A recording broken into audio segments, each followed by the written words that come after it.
Si aujourd'hui Ricard se déguste frais, léger et généreusement allongé d'eau, ce n'est pas un hasard. Avant la création du pastis Ricard, les boissons anisées étaient très réglementées. Pas plus de 40 degrés d'alcool et au moins 150 grammes de sucre par litre. Le résultat était très sucré et si on voulait l'allonger avec beaucoup d'eau, on en perdait très vite la couleur et le goût. Et Paul Ricard dans tout ça? C'est à Marseille, à Sainte-Marthe, dans son laboratoire, que Paul Ricard recherchait la recette qui correspondait parfaitement à sa vision du pastis. Il voulait qu'il soit coloré, rafraîchissant et avec un goût intense.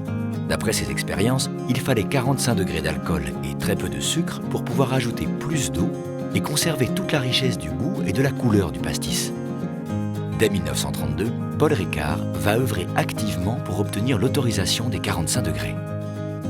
Ce sera finalement le 7 avril 1938 que l'entreprise marseillaise obtiendra gain de cause. Il est temps pour Paul Ricard de partager sa recette avec le plus grand nombre. Il lancera alors la première affiche d'intérieur. Cette affiche, c'est sa façon de célébrer sa vision du pastis. Un pastis né sous le soleil de Provence, que l'on boit à petite dose et bien arrosé d'eau fraîche. Un pastis à la marseillaise.